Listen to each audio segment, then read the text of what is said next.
There's a tree by the well in the wood that's covered in garland.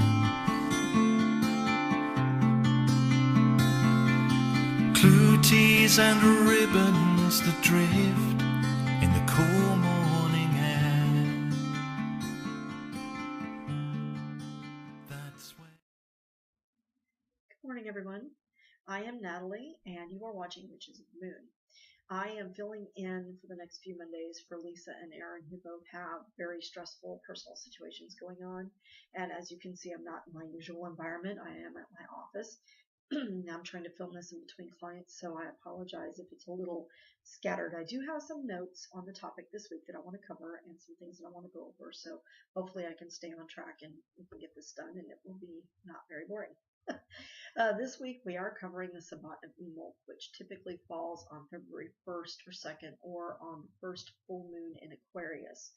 It is one of the 8 Sabbats that's taken from the Celtic tradition, and it is a very important holiday. Now this is, Imbolc is a Sabbat that was practiced more by the cultures in the Isle of Man and in Scotland and in Wales, where Saint Brite is the really important goddess.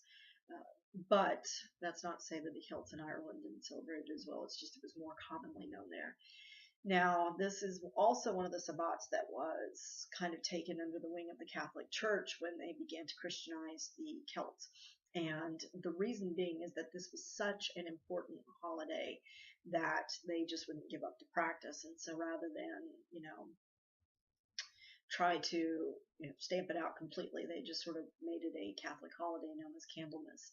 So if you know Candlemas, and that you're basically celebrating Imbolc.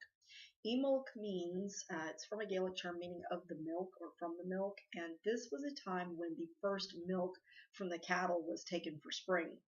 And because it was so important, they felt that this was a sign that there would be prosperity in this year. If the cattle are producing the milk, then there's enough food for them to eat and that things will be prosperous. So they would take that first milk and they would offer it as a libation back to the Mother Earth and back to in honor of Saint Brite and the Lord of the Hunt, to thank them and to ensure them that they would be caring for the cattle in the next year to make sure that they kept producing.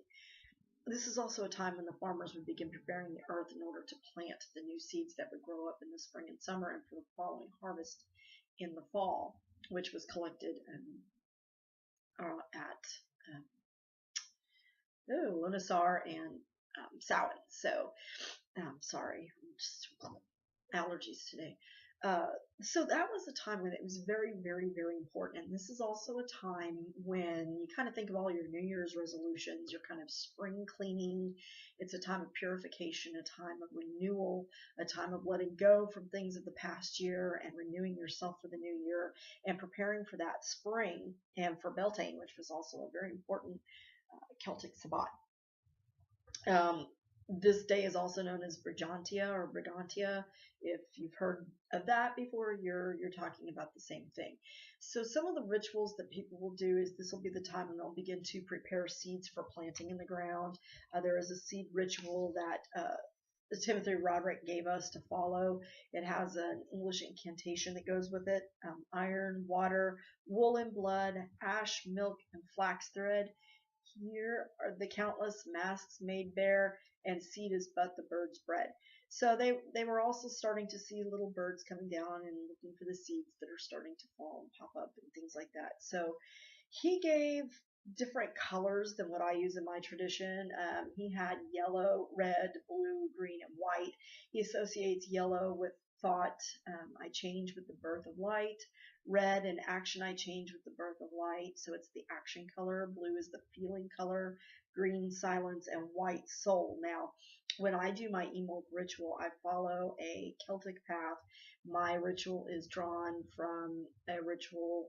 It's a combination of ritual between a traditional ritual in terms of just a standard ritual, and also a ritual that's set forth by DJ Conway in her book Celtic Magic.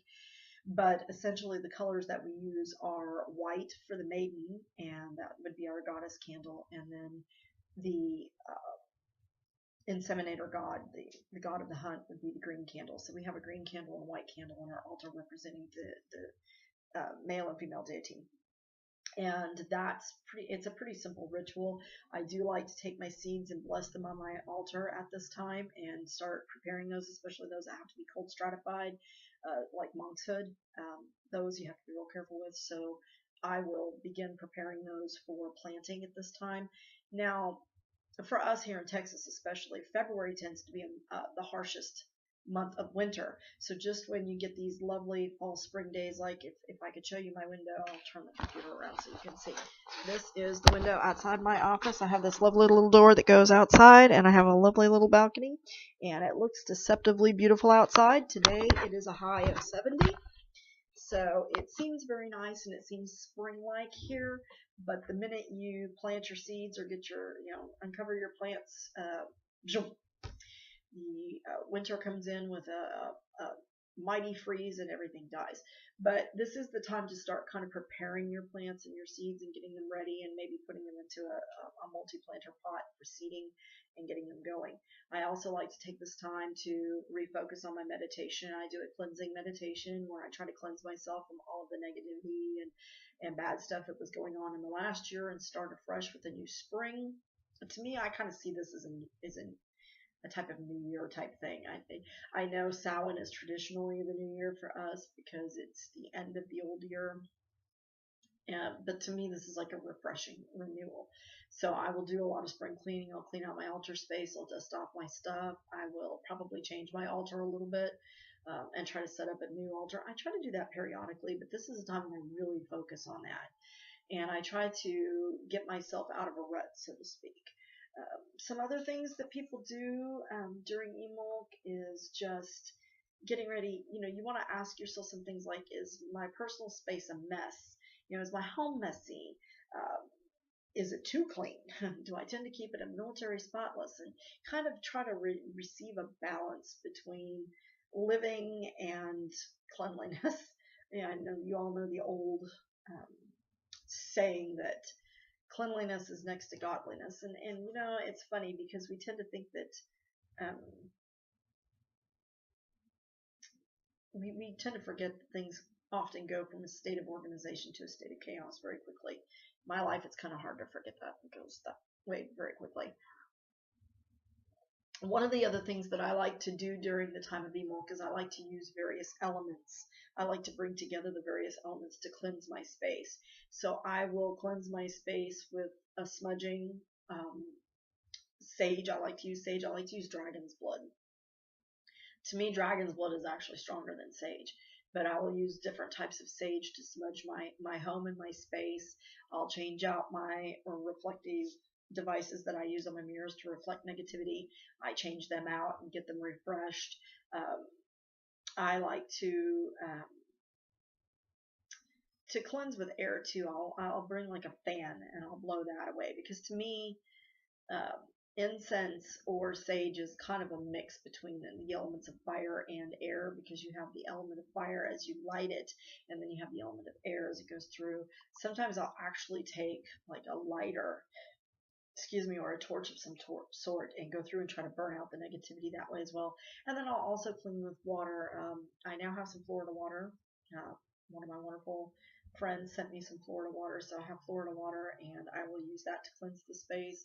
Sometimes I will go out to my garden and cut a sprig of rosemary, and I'll bless some water, or if I have moon water or rainwater from previous that I've used charged with the moon, I will use that to clear my home and my space also. Water, fire, air, that covers all the bases. And then I'll do a meditation and ask for protection over my home. I will usually recast my pentacles at all the openings to my home and try to kind of renew all of the protection that goes to my home, and try to make sure that this new season brings in only growth and peace and happiness. To me, Imbolc is a celebration of growth and life as it renews from the winter. So those are some of the things that I like to do when I am celebrating Imbolc, and it's usually not just a one-day thing for me. I will conduct a ritual on Imbolc, but I'll usually start the cleansing either the weekend before or the weekend after, because it's the only time I have. I work 6 days a week, so it's very difficult for me to get the time to really get myself into the proper mental state and get myself going appropriately, um, or what I think is appropriately. To me, I need to be in the proper state of mind, because if my mind is cluttered, then my mind is not focused, and if I'm not focused, then I'm not really cleansing my space. That's my personal opinion. So that gives you a little bit of a history in Imbolc. I know that it's a very old celebration. It's one that is still celebrated today and has seen great revival in recent years, over the last 30 years or so. And it's a holiday that I feel is very, very important. I think it's one of the more important Sabbats, because it is such an um, important time of renewal, cleansing, and growth, when we really take the time to reflect on the miracle of that growth and on the renewal of the planet, the renewal of the earth itself, and we really thank the God and Goddess and the Mother Earth for giving us that growth and bringing it back every year, because it really is an important time. And in a way, it can be likened to a type of sex magic between the practitioner or the person doing the planting and the earth itself. We are aiding the Mother Earth in bringing forth that life, and so it's to me a very, very sacred time. To me, there is nothing more sacred than the miracle of life itself, and so this is a time when I really reflect on that, and I really try to clear my mind, clear my body, renew myself, and give a rebirth to my practice, and so forth. I hope that this has been informative. I'm sure that others will cover it in a very different way, and I'm certain that throughout this week you're going to get some very interesting perspectives. I know there are some people that do not practice the Sabbats, they don't celebrate the Sabbats, or they don't know much about the Sabbats. And so I hope that I've given you a little bit of information about the history and the practices that go along with that as you journey on and find your own practices and rituals. I would love to have some comments and some feedback on things that you do at this time if you do celebrate Imbolc or recognize that Sabbat. I'd like to know what you do, and let's get some discussion going there. Thanks a lot, and have a blessed day.